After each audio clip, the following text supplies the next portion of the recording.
پروردگار بہروں بر۔ اعوذ باللہ من الشیطان الرجیم، بسم اللہ الرحمن الرحیم۔ ان اللہ وملائکتہ یصلون علی النبی یا ایہا الذین آمنوا صلوا علیہ وسلموا تسلیما۔ اللہم صلی علی سیدنا و نبینا و شفیعنا و مولانا محمد وعلی آل محمد وبارک وسلم۔ محترم خواتین و حضرات، السلام علیکم۔ پیام صبح کے ساتھ ایک بار پھر حاضر میں ہوں، آپ کا میزبان انیق احمد۔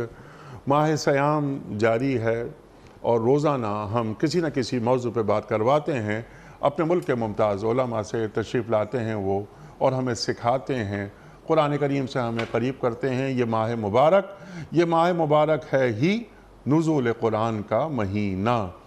خواتین و حضرات، یکے بعد دیگرے کئی موضوعات آئے اور رفتہ رفتہ ہم سیکھتے چلے گئے۔ آج کا موضوع بڑا اہم موضوع، خواتین و حضرات، توبہ۔ توبہ کسے کہتے ہیں؟ سب کے سب خطا کار ہیں۔ بہترین خطا کار وہ ہے کہ جو فوراً توبہ کر لے۔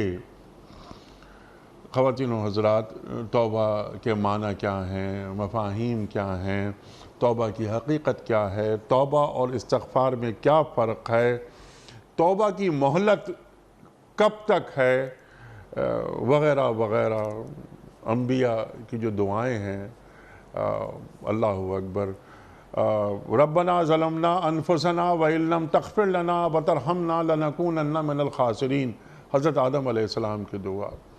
حضرت موسیٰ علیہ السلام، رب انی ظلمت نفسی فاغفر لی فغفر لہ۔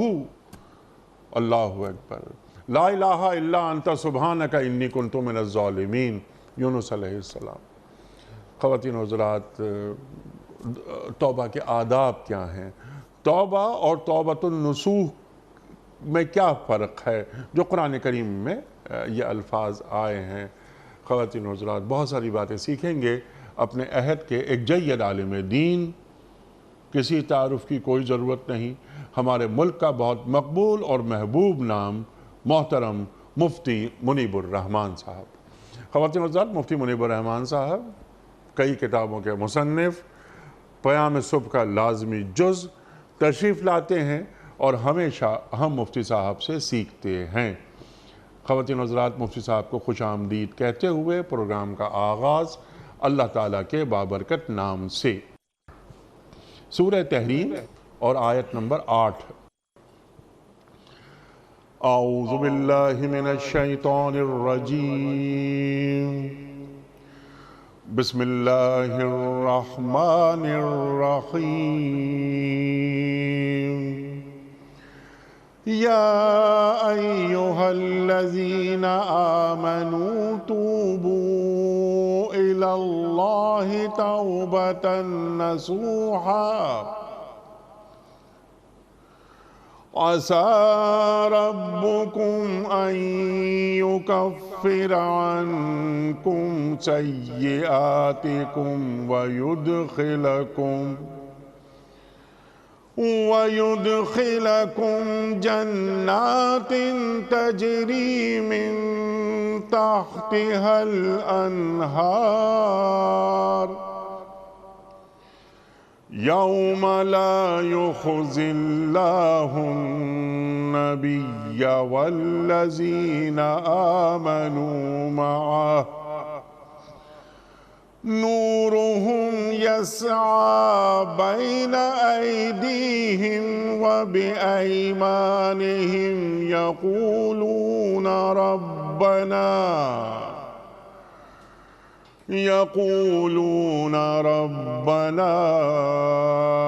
أتمم لنا نورنا واغفر لنا إنك على كل شيء قدير۔ صدق اللہ العظیم۔ اے لوگو جو ایمان لائے ہو، اللہ سے توبہ کرو، خالص توبہ، بعید نہیں کہ اللہ تمہاری برائیاں دور کر دے اور تمہیں ایسی جنتوں میں داخل فرما دے جن کے نیچے نہریں بہہ رہی ہوں گی۔ یہ وہ دن ہوگا جب اللہ اپنے نبی صلی اللہ علیہ وآلہ وسلم کو اور ان لوگوں کو جو ان کے ساتھ ایمان لائے ہیں رسوا نہیں کرے گا۔ ان کا نور ان کے آگے آگے اور ان کے دائیں جانب دوڑ رہا ہوگا، اور وہ کہہ رہے ہوں گے کہ اے ہمارے رب، ہمارا نور ہمارے لیے مکمل کر دے اور ہم سے درگزر فرما، تو ہر چیز پر قدرت رکھتا ہے۔ صدق اللہ العظیم۔ مفتی صاحب، کتنا بڑا موضوع ہے، اور یہ آیت قرآن کریم کی، اللہ اکبر۔ توبہ کیا ہے؟ کیا توبہ روح کا غسل ہے؟ توبہ کے معنی کیا ہیں؟ توبہ کے آداب کیا ہیں؟ اور جب ایک بندہ توبہ کرتا ہے اللہ سے تو اللہ کو کتنی خوشی ہوتی ہے؟ ارشاد۔ بسم اللہ الرحمن الرحیم۔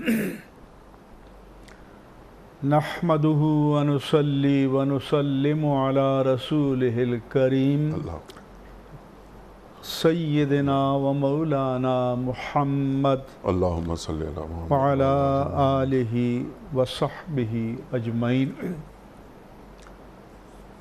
انیق احمد صاحب، توبہ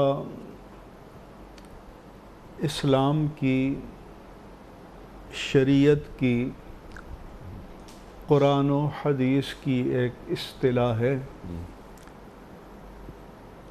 جس کے لفظی معنی ہیں رجوع کرنا، لوٹ آنا، یعنی بندے کا کفر سے پلٹ کر ایمان کی طرف سبحان اللہ، لوٹ آنا، اسلام کی طرف لوٹ آنا، نفاق کو ترک کر کے ایمان کی طرف لوٹ آنا، سبحان اللہ، سبحان اللہ، فسق و فجور اور معصیت و دلالت کو ترک کر کے اطاعت و اتباع کی طرف لوٹ آنا، گناہوں کے راستے کو چھوڑ کر نیکی کی راہوں پر رواں دواں ہو جانا، اسے توبہ کہتے ہیں۔ قرآن کریم میں جا بجا یہ کلمہ استعمال ہوا ہے اللہ تبارک و تعالیٰ کی ذات کے لیے بھی اور اس کے بندوں کے لیے بھی۔ تو اللہ کی ذات کی جب یہ صفت ہو تو اس کے معنی یہ ہیں کہ اللہ تبارک و تعالیٰ کا اپنے بندے پر عقوبت، ناراضی اور مواخذے کو ترک فرما کر معافی کی جانب، رحمت کی جانب، رضامندی کی جانب رجوع فرما لینا۔ سبحان اللہ۔ امام احمد رضا قادری رحمہ اللہ تعالیٰ نے لکھا کہ کوئی یہ نہ سمجھے کہ توبہ کے پیچھے ایک جو پوری معنویت ہے اس سے اس لفظ کا رشتہ توڑ کر صرف کلمہ توبہ یا لفظ توبہ استعمال کیا جائے۔ انہوں نے لکھا کہ لفظ توبہ نہ ضروری ہے اور نہ کافی ہے، اصل اس کی حقیقت ہے اور اصل اس کی معنویت ہے۔ جب تک وہ اس کی حقیقت، اس کی پوری روح اور اس کی پوری معنویت نہ پائی جائے، لفظ توبہ سے اس کے تقاضے پورے نہیں ہوتے۔ وہ لفظ توبہ جو معنویت سے مجرد ہو اور خالی ہو۔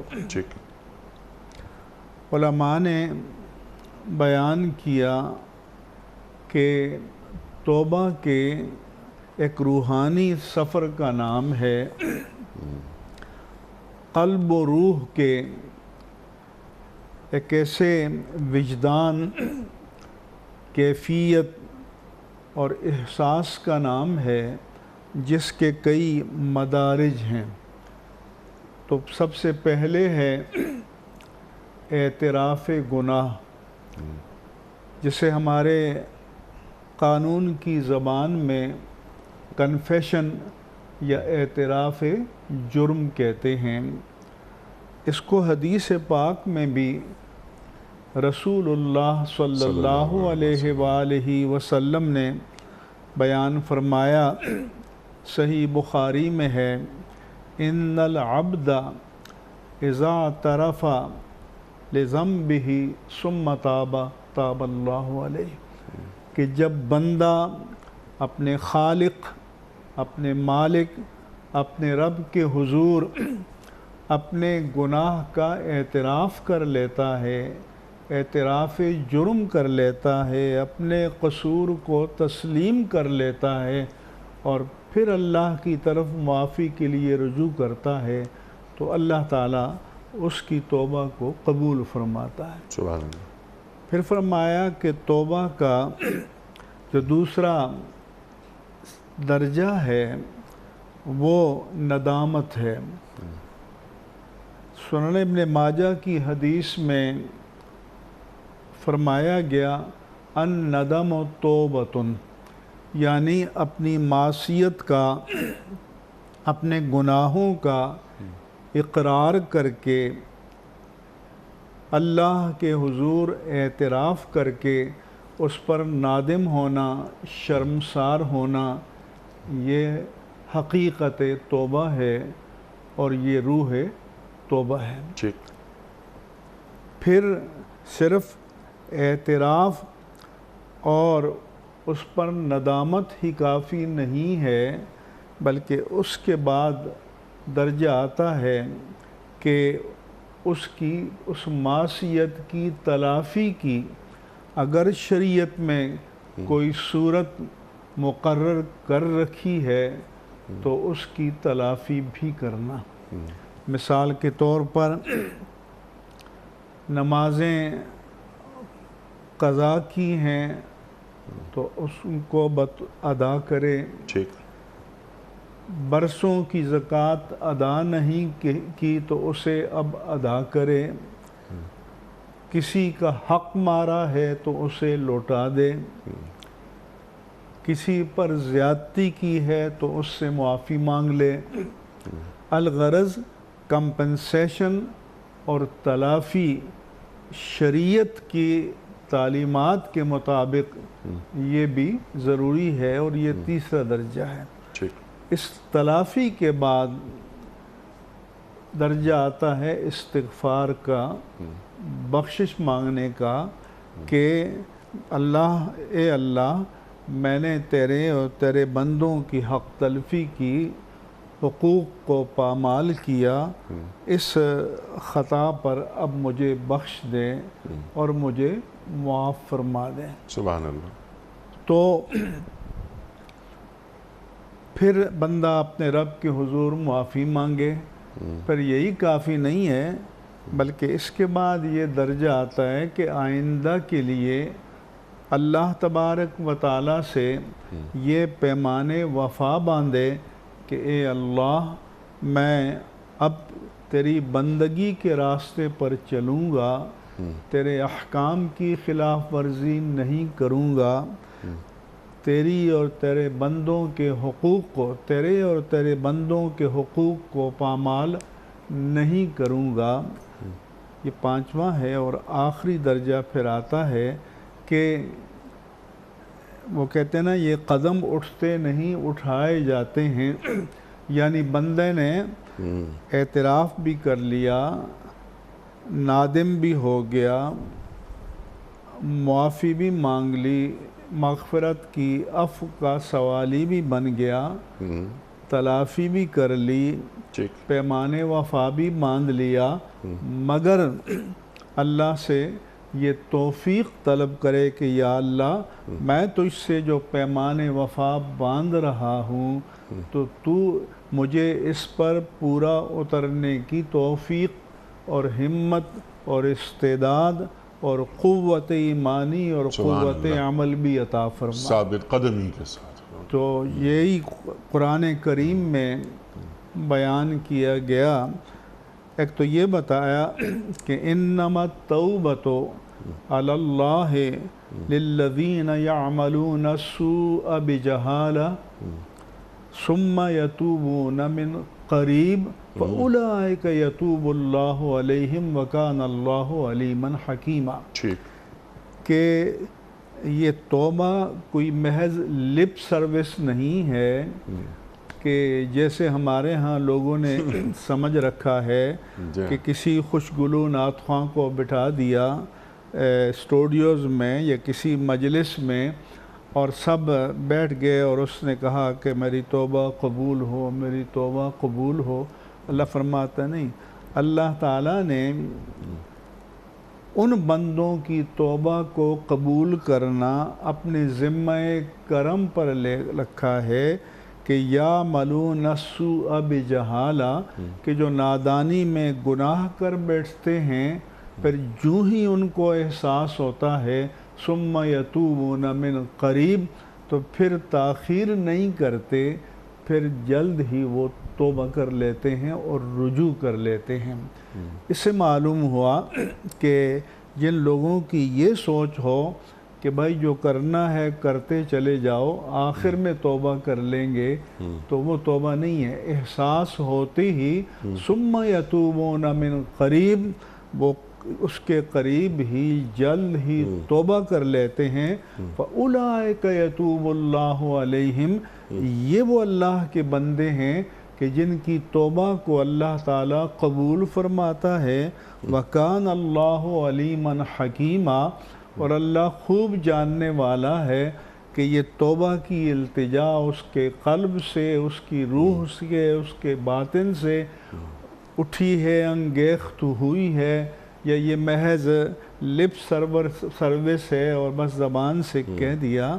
پھر فرمایا کہ وَلَيْسَتِ التَّوْبَةُ لِلَّذِينَ يَعْمَلُونَ السَّيِّئَاتِ حَتَّى إِذَا حَضَرَ أَحَدُهُمُ الْمَوْتُ، ان کی توبہ کو قبول کرنا اللہ تعالیٰ نے اپنے ذمہ کرم پر نہیں لے رکھا کہ جو برائیاں اور گناہ کرتے چلے جاتے ہیں ہاں، یہاں تک کہ جب ان کی موت کا وقت قریب آتا ہے اور کچھ ان کو عالم غیب کی چیزیں نظر آتی ہیں اور فرشتہ اجل نظر آتا ہے، تو پھر کہتے ہیں کہ میں توبہ کرتا ہوں۔ تو فرمایا کہ ایسے لوگوں کی توبہ کو قبول کرنے کا اللہ نے وعدہ نہیں فرمایا، اور حدیث پاک میں اس کی مزید تفسیر اور بیان یہ آیا کہ ان اللہ یقبل توبۃ العبد ما لم یغرغر، اللہ تعالیٰ بندے کی توبہ کو قبول فرماتا ہے تا وقتے کہ سکرات موت کا عالم طاری نہ ہو جائے۔ جب غیبی حقائق نظر آنے لگیں تو پھر توبہ کا دروازہ بند ہو جاتا ہے۔ وَلَلَّذِينَ يَمُوتُونَ وَهُمْ كُفَّارٌ، اور ان کی توبہ بھی قبول نہیں ہے جن کی موت کفر پر واقع ہو، ان کے لیے اللہ تعالیٰ نے دردناک عذاب تیار کر رکھا ہے۔ تو گویا توبہ ایمان سے مشروط ہے، توبہ ایمان سے مشروط ہے، توبہ اعتراف سے مشروط ہے، توبہ ندامت سے مشروط ہے۔ آپ نے شروع میں بیان فرمایا تھا کہ توبہ اور استغفار کا کیا تعلق ہے، جی تو پھر اعتراف گناہ، ندامت، اور پھر اس کے بعد معافی مانگنا، یہ استغفار ہے، یہ مغفرت ہے۔ لیکن اس سے پہلے انسان کو اس روحانی عمل سے، ان مراحل سے گزرنا پڑتا ہے، تو پھر اللہ تعالیٰ کی مغفرت اس کی جانب متوجہ ہوتی ہے۔ آپ نے یہ بھی سوال کیا کہ اللہ بندے کی توبہ سے کتنا خوش ہوتا ہے۔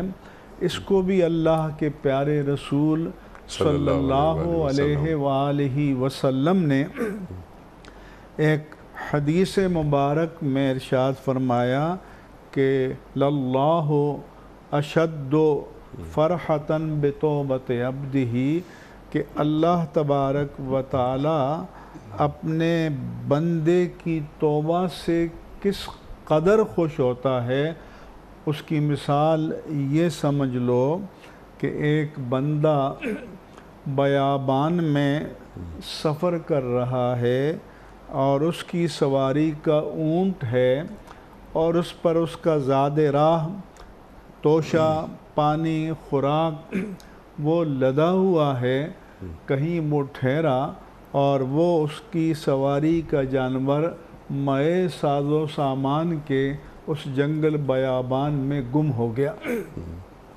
وہ اس کی تلاش میں مارا پھرتا رہا لیکن ناکام و نامراد ہو گیا۔ قد ایسا، جب وہ نا امید ہو گیا تو تھک ہار کر ایک درخت کے سائے میں ٹیک لگا کر بیٹھ گیا۔ تو حدیث پاک میں اللہ کے پیارے رسول صلی اللہ علیہ وآلہ وسلم نے فرمایا، وہ عالم یاس میں اس طرح سے ٹیک لگائے بیٹھا تھا کہ اب تو بقائے زیست کا کوئی سبب نظر نہیں آتا، نہ خوراک ہے، نہ پانی ہے، نہ سواری ہے، تو اب تو موت سامنے ہے کہ اچانک وہ دیکھتا ہے کہ سواری مئے ساز و سامان کے اس کے سامنے کھڑی ہے۔ تو اللہ کے پیارے رسول صلی اللہ علیہ وآلہ وسلم فرماتے ہیں کہ نا امیدی کی انتہا پر جب اللہ تبارک و تعالی اچانک عالم غیب سے اس کے لیے امید کی صورت پیدا فرماتا ہے تو اس پر مسرت کا اس قدر غلبہ ہو جاتا ہے کہ وہ کہنا تو یہ چاہتا ہے کہ اللہم انت ربی و انا عبدک، کہ اے اللہ تو میرا رب ہے، پروردگار ہے، میں تیرا بندہ ہوں، لیکن فرط مسرت میں سبقت لسانی سے اس کی زبان سے یہ کلمات ادا ہو جاتے ہیں، اللہم انت عبدی و انا ربک، معاذ اللہ، کہ اللہ تو میرا بندہ اور میں تیرا رب ہوں۔ تو اللہ کے پیارے رسول صلی اللہ علیہ وسلم فرماتے ہیں کہ جب بندے کی عالم یاس میں بھٹکی ہوئی سواری اچانک اس کی نگاہوں کے سامنے آ جاتی ہے کہ اس پر مسرت کا اتنا غلبہ ہو جاتا ہے، تو جب اللہ کا بھٹکا ہوا بندہ پلٹ کر اس کی بارگاہ میں آ جاتا ہے تو اللہ تو اس سے بھی بدرجہ ہاں زیادہ اس بندے سے خوش ہوتا ہے اور اللہ تعالیٰ اس بندے کو نواز دیتا ہے۔ سبحان اللہ۔ کس قدر نوازتا ہے یہ بھی قرآن کریم میں اللہ تبارک و تعالیٰ نے بیان فرمایا۔ سورہ الفرقان کے آخری رکوع میں عباد الرحمن کی جو صفات حمیدہ ہیں، خصلتیں ہیں، وہ بیان کی گئی ہیں، اور اسی تسلسل میں اللہ فرماتا ہے کہ والذین لا يدعون مع اللہ الہا آخر ولا يقتلون النفس التي حرم اللہ الا بالحق ولا يزنون، یہ وہ بندے ہیں جو اللہ کے ساتھ کسی کو شریک نہیں ٹھہراتے، جو قتل ناحق نہیں کرتے، جو بدکاری نہیں کرتے، وَمَنْ يَفْعَلْ ذَلِكَ يَلْقَ أَثَامًا، اور جو یہ افعال خبیثہ کرتا ہے تو وہ گناہ کو پاتا ہے، یُضَاعَفْ لَهُ الْعَذَابُ يَوْمَ الْقِيَامَةِ، قیامت کے دن اس کا عذاب ملٹی پلائی ہوتا رہے گا، دو چند ہوتا رہے گا، وَيَخْلُدْ فِيهِ مُهَانًا، اور وہ رسوا ہو کر دائمی طور پر اس میں مبتلا رہے گا۔ پھر فرمایا کہ إِلَّا مَن تَابَ، مگر جو یہ خطائیں کر کے توبہ کر لے اس پوری معنویت کے ساتھ جو ہم نے ابھی بیان کی ہے، وَآمَنَ، اور ایمان لے آئے، وعمل عملا صالحا، اور پھر ایمان کے تقاضوں پر پوری طرح کاربند رہے، فَأُولَئِكَ يُبَدِّلُ اللَّهُ سَيِّئَاتِهِمْ حَسَنَاتٍ، اللہ تو اکبر، یہ وہ اللہ کے محبوب بندے ہیں، پیارے بندے ہیں کہ اللہ تبارک و تعالیٰ کے گناہوں کو معاف کرنا تو کم تر بات ہے، اللہ تعالیٰ ان کے گناہوں کو نیکیوں سے تبدیل سبحان فرما اللہ، دیتا سبحان ہے۔ اللہ، وَكَانَ سبحان اللَّهُ غَفُورًا رَحِيمًا، اور اللہ تعالیٰ بہت بخشنے والا مہربان ہے۔ اور ایک حدیث میں آیا کہ قیامت کے دن اللہ تعالیٰ کے سامنے ایک بندے کا کیس پیش ہوگا، اور فرشتوں سے کہا جائے گا کہ اس کی چارج شیٹ اور فرد جرم پڑھو۔ وہ پڑھیں گے تو کچھ چھوٹے چھوٹے گناہ سامنے آتے جائیں گے، اور اس سے پوچھا جائے گا تم نے یہ گناہ کیا، یہ کیا، یہ کیا۔ وہ ذرا کہ اعتراف کرے گا، اس کے سوا کوئی چارہ کار نہیں ہوگا، لیکن دل میں تمنا کرے گا کہ کاش جو میرے بڑے بڑے گناہ ہیں وہ سامنے نہ آئیں۔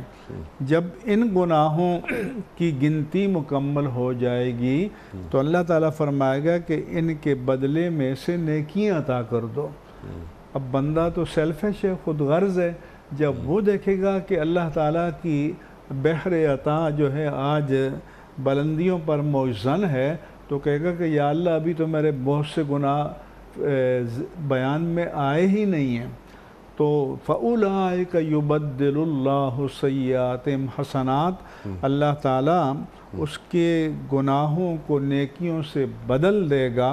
اور اس کی ایک صورت یہ بھی ہے کہ اللہ تعالیٰ اس کو زائد سے زائد، زیادہ سے زیادہ نیکیوں کی توفیق عطا فرمائے گا کہ جو اس کے گناہوں پر اور معصیتوں پر غالب آ جائیں گی، اور وہ اللہ تعالیٰ کی مغفرت کا اور بخشش کا حقدار بن جائے گا۔ سبحان اللہ، سبحان اللہ۔ بنی آدم خطا کار ہے، بہترین خطا کار وہ ہے کہ جو فوراً توبہ کر لیں۔ کل بنی آدم خطاؤن، کہ ہر بنی آدم خطا کار ہے۔ وخیر الخطائین التوابون، رسول اللہ صلی اللہ علیہ وآلہ وسلم نے فرمایا کہ خطا کاروں کے زمرے میں، خطا کاروں کے گروہ میں بہترین لوگ وہ ہیں کہ جو توبہ کر لیتے ہیں اور اللہ تعالیٰ کی بارگاہ میں اپنی معصیتوں کا اعتراف کر کے ان پر نادم ہو کر اس سے معافی مانگ لیتے ہیں، ان کی تلافی کرتے ہیں، جواز پیش نہیں کرتے، تعویل لے کے نہیں آتے کہ جناب یہ مجبوری تھی، یہ وجہ تھی، اس لیے مجھ سے گناہ سرزد ہو گیا۔ وَلَمْ يُسِرُّوا عَلَى مَا فَعَلُوا، وَلَمْ يُسِرُّوا عَلَى مَا فَعَلُوا، یہ آپ نے اچھے اس کے پہلو کی طرف متوجہ فرمایا۔ گناہ کو جسٹیفائی کرنا یا اس کا جواز پیش کرنا یہ شیطانی خصلت ہے، کیونکہ شیطان کو جب حکم ہوا کہ آدم کو سجدہ کرو اور اس نے آدم کو سجدہ نہ کیا، ابا واستکبر وکان من الکافرین، اس نے آدم کو سجدہ کرنے سے انکار کر دیا، وہ بڑا بن بیٹھا، تکبر کیا، اور وہ اللہ کی تقدیر ازل میں وہ شروع ہی سے کافروں میں سے تھا۔ تو اللہ تعالیٰ نے اس سے پوچھا کہ ما منعک اللہ تسجد اذ امرتک، تجھے کس چیز نے آدم کو اللہ تعالیٰ کے حکم کے باوجود سجدہ کرنے سے روکا؟ کیا چیز اس میں رکاوٹ بنی؟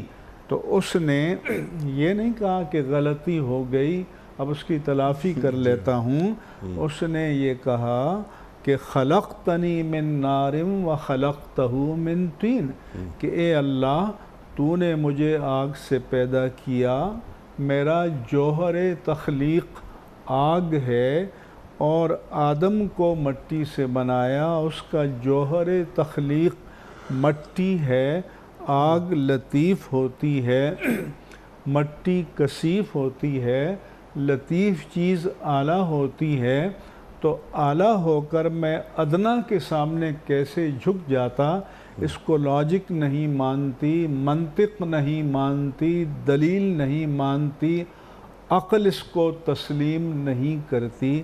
اس نے یہ نہ جانا کہ کمال نہ نار میں ہے اور نہ خاک میں ہے، کمال تو نگاہ رب ذوالجلال میں ہے۔ وہ خاک کو نواز دے تو اسے نوری ملائک کا مسجود بنا دیں، اور شیطان کو مردود کر دے تو وہ قیامت تک اس کو دھتکارا جائے۔ اس کے برعکس حضرت آدم علیہ السلام کو جب حکم ہوا کہ یا آدم اسکن انت وزوجک الجنہ وکلا منہا رغدا حیث شئتما ولا تقربا هذه الشجرۃ فتکونا من الظالمین، کہ آدم آپ اور آپ کی بیوی دونوں جنت میں رہائش اختیار کرو، اور پوری جنت تمہارے سامنے کھلی ہے اور کشادہ روزی ہے، جہاں سے جو من پسند چیز تمہیں نظر آئے کھاؤ، لیکن ایک ریسٹرکشن یا ایک تحدید یا ایک پابندی تم پر عائد ہے کہ اس خاص درخت کے قریب نہ جانا، اگر چلے گئے تو تم اپنے آپ پر زیادتی کرنے والوں میں سے ہو جاؤ گے۔ پھر فرمایا کہ فَأَزَلَّهُمَا الشَّيْطَانُ، شیطان نے ان کو بہلا دیا، پھسلا دیا، اور پھر قرآن یہ بھی کہتا ہے کہ فَدَلَّاهُمَا بِغَرُورٍ، اور دھوکے سے ان کو بہکایا شیطان نے، اور قرآن یہ بھی کہتا ہے کہ وَقَاسَمَهُمَا إِنِّي لَكُمَا لَمِنَ النَّاصِحِينَ، ان کو قسمیں کھا کر یقین دلایا کہ میں جو آپ کو اس درخت کا پھل کھانے کو کہہ رہا ہوں تو میں آپ کا خیر خواہ ہوں، ویل وشر ہوں، بھی خواہ ہوں، اور آپ کو اس لیے رکو گے کہ فتکونا ملکین، کہ آپ فرشتے بن جاؤ گے، دائمی زندگی مل جائے گی۔ تو بالآخر انہوں نے وہ درخت کے قریب چلے گئے، اور شیطان کا جو اصل اس کے پیچھے مقصد تھا کہ لِيُبْدِيَنْهُمَا سَوْآتِهِمَا، تاکہ ان کو بے لباس کر دے۔ لیکن جب حضرت آدم و حوا کو اپنی غلطی کا احساس ہوا، فَتَلَقَّى مِن رَبِّهِ كَلِمَاتٍ فَتَابَ عَلَيْهِ، انہیں اللہ کی جانب سے کلمات توبہ کا القاء ہوا، اور انہوں نے توبہ کی۔ وَقَالَا، اور ان دونوں نے اللہ کی بارگاہ میں یہ التجا کی اور دعا کی کہ رَبَّنَا ظَلَمْنَا أَنفُسَنَا فَإِن لَّمْ تَغْفِرْ لَنَا وَتَرْحَمْنَا لَنَكُونَنَّ مِنَ الْخَاسِرِينَ، اے اللہ ہم سے جو خطا اجتہادی ہو گئی تو کوئی جسٹیفیکیشن نہیں، کوئی جواز نہیں، کوئی دلیل نہیں، کوئی منطق نہیں، کوئی عذر نہیں، ہم سے خطا ہو گئی، اے ہمارے پروردگار، ہم نے اپنے آپ پر زیادتی کی، پس اب اگر تو ہمیں نہیں بخشے گا اور ہم پر رحم نہیں فرمائے گا تو ہم نقصان اٹھانے والوں میں سے ہو جائیں گے۔ اسی طرح سے آپ نے دعائے یونس علیہ السلام بھی پڑھی، ان کے بارے میں اللہ فرماتا ہے کہ وَذَنُّونَ، اور مچھلی والے نبی، اِذ ذَهَبَ مُغَاضِبًا، جب وہ اپنی قوم سے ناراض ہو کر چلے، فَظَنَّ أَن لَّن نَّقْدِرَ عَلَيْهِ، انہوں نے گمان کیا کہ ہم ان پر تنگی نہیں کریں گے، لیکن تقدیر الہی سے وہ کشتی میں سوار ہوئے، پھر کشتی ڈولنے لگی، پھر قرآن دازی ہوئی، پھر ان کو دریا میں ڈالا گیا اور مچھلی نے ان کو اپنے پیٹ میں لے لیا، تو فنادا فی الظلمات، پھر انہوں نے تہ در تہ ظلمتوں اور تاریکیوں میں اپنے رب کو پکارا، لا الہ الا انت سبحانک، تیرے سوا کوئی عبادت کے لائق نہیں ہے اللہ، اور تو پاک ہے، انی کنت من الظالمین، مجھ سے زیادتی ہو گئی تھی۔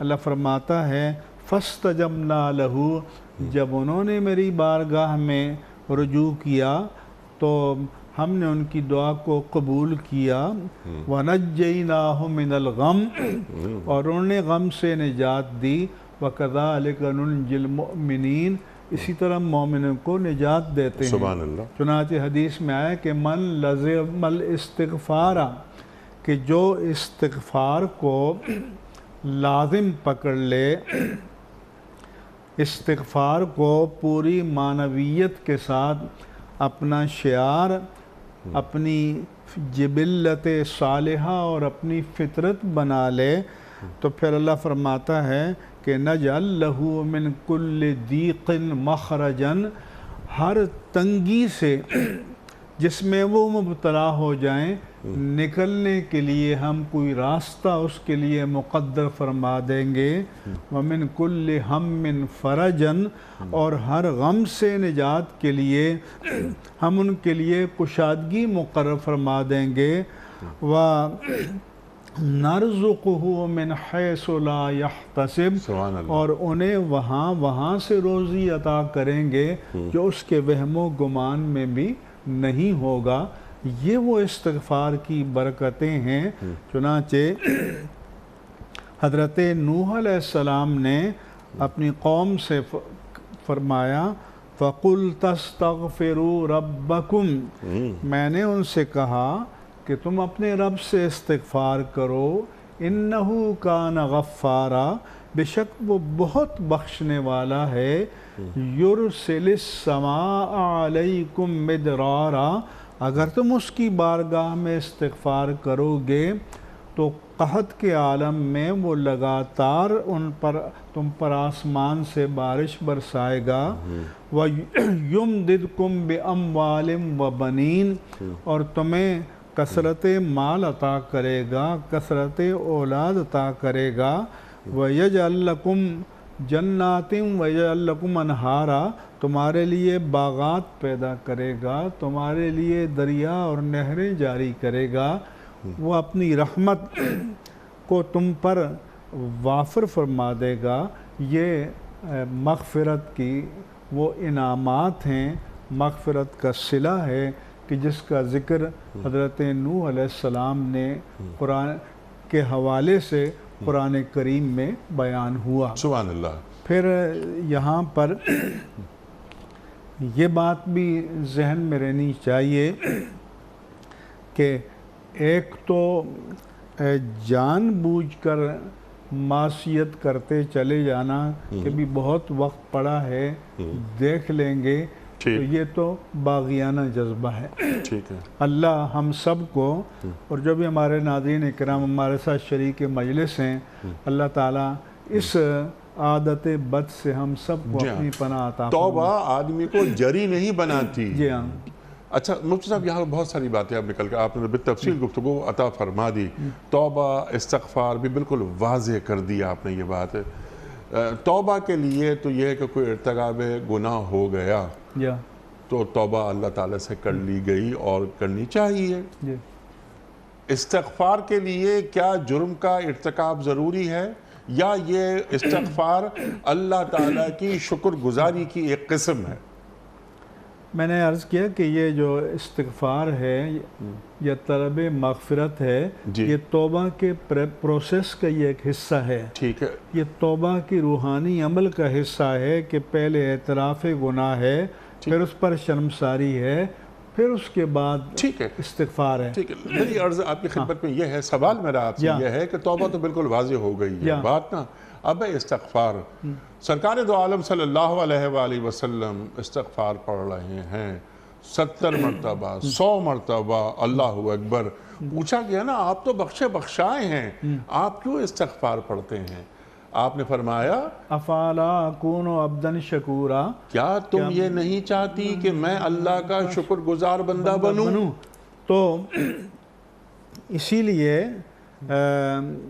ایک حدیث پاک میں آتا ہے اِنَّهُ لَيُغَانُ عَلَىٰ قَلْبِ، کبھی جب اللہ کے رسول صلی اللہ علیہ وسلم فرائض رسالت و نبوت کو ادا کرنے کے لیے امت کے مسائل کی طرف متوجہ ہوتے اور اس میں ایک حجاب سا محسوس ہوتا تو فرماتے ہیں کہ میں اللہ کی بارگاہ میں توبہ کرتا. رسول اللہ صلی اللہ علیہ وسلم فرماتے ہیں.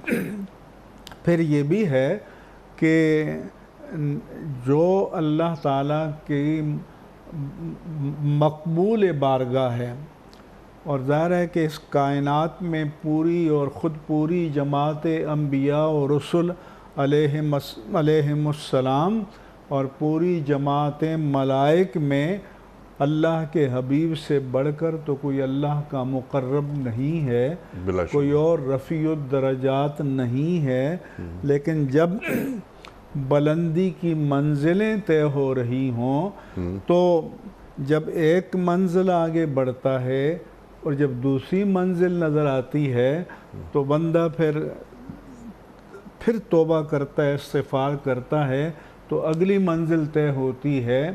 جیسے کوئی تعلیم کے مدارج طے کرتا چلا جاتا ہے، پرائمری پاس کرتا ہے تو اگر اس نے کوئی علم حاصل کیا ہے تو حصول علم کی روح یہ ہے کہ جتنا وہ علم میں آگے بڑھتا چلا جائے اتنی ہی علم کی طلب اور پیاس بڑھتی چلی جائے.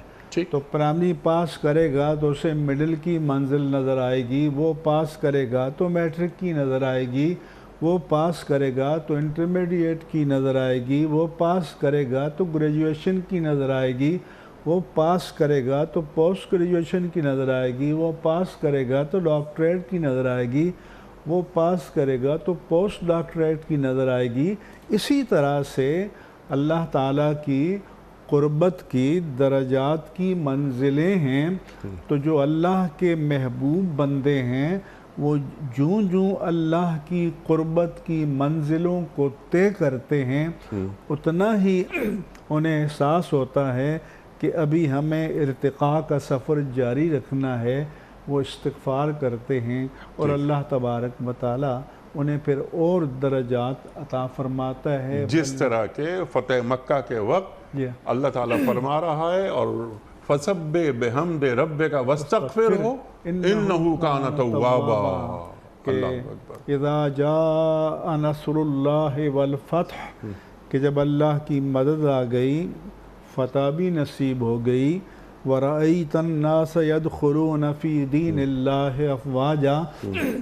کجا تو یہ کہ ایک ایک بندے کے ایمان کے لیے آپ کو کتنی اسٹرگل اور کتنی تگ و دو کرنی پڑتی تھی، اور اب آپ دیکھ رہے ہیں کہ لوگ فوج در فوج اسلام میں اللہ کے دین میں داخل ہو رہے ہیں.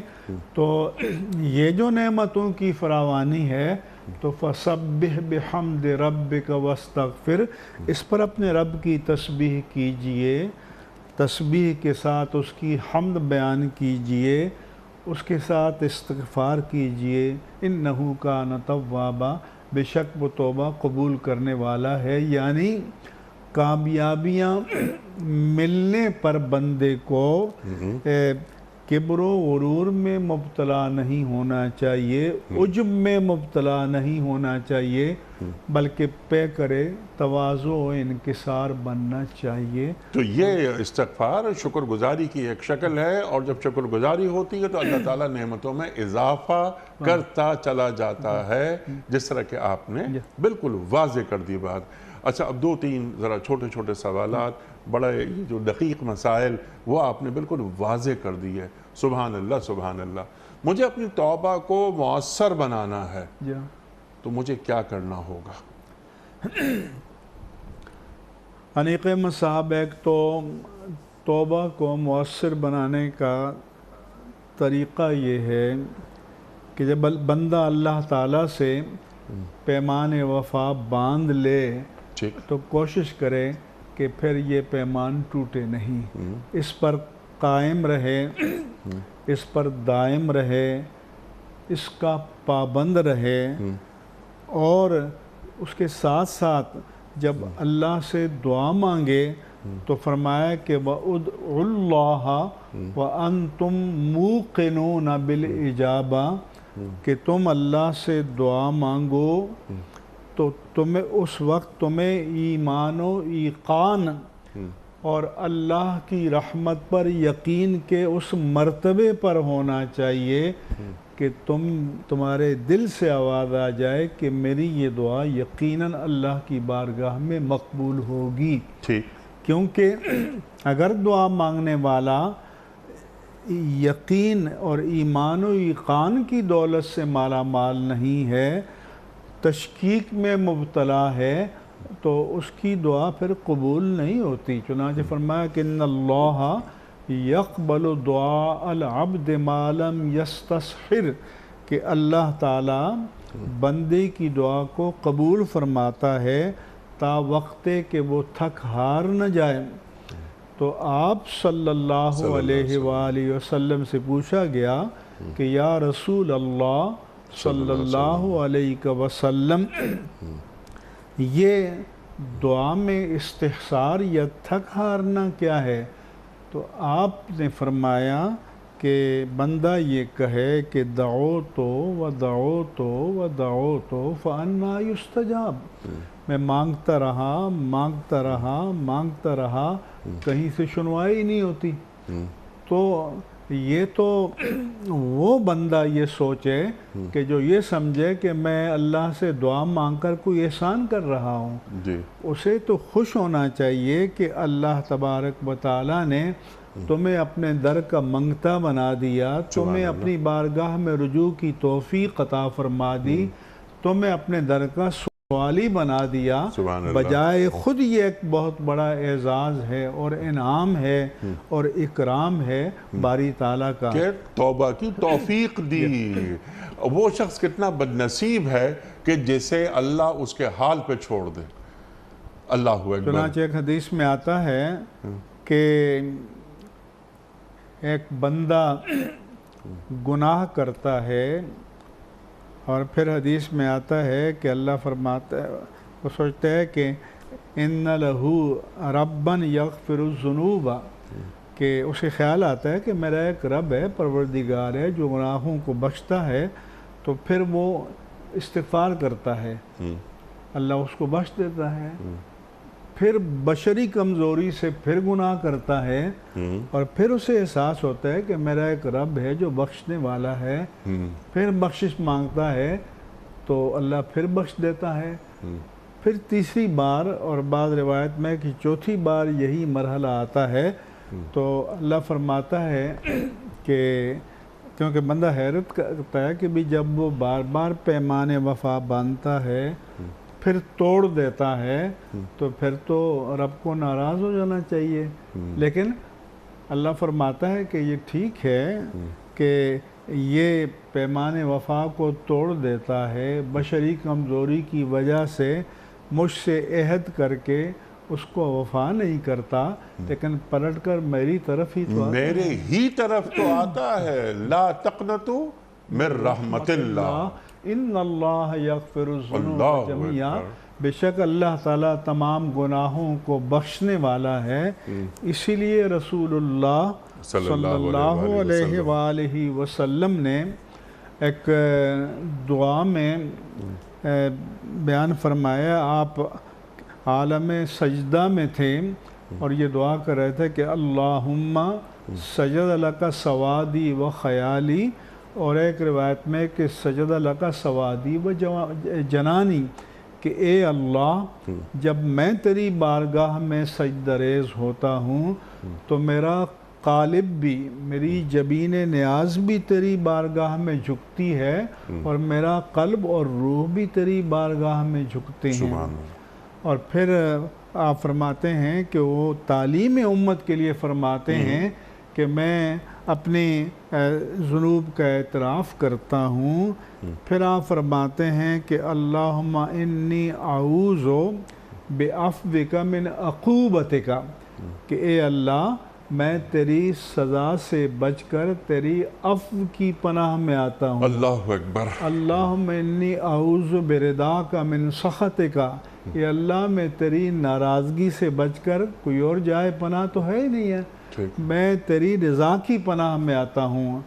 اللہم انی اعوذ بعفوک من نقمتک، اور اللہم انی اعوذ بک منک، اس لیے میں کہتا ہوں کہ بندے کا رب سے اس طرح کا فطری تعلق ہونا چاہیے، اور یہ تعلق ہمیشہ برقرار رہنا چاہیے۔ مفتی صاحب بہت ساری گفتگو مزید ہو سکتی ہے، لیکن وقت مکمل ہو رہا ہے۔ بہت بڑا موضوع، میں آپ سے کچھ اور بھی جاننا چاہتا تھا، مثلاً یہ کہ مجھے کیسے معلوم ہو کہ میری توبہ قبول ہو گئی، توبۃ النصوح پر بھی کچھ بات، یعنی خالص توبہ کسے کہتے ہیں، لیکن آپ نے بات تو فرما دی، وغیرہ وغیرہ بہت ساری باتیں سامنے آئیں۔ میں آپ کا بڑا شکر گزار ہوں، آپ تشریف لائے، اور حسب روایت ہم نے آج بھی آپ سے بہت سیکھا۔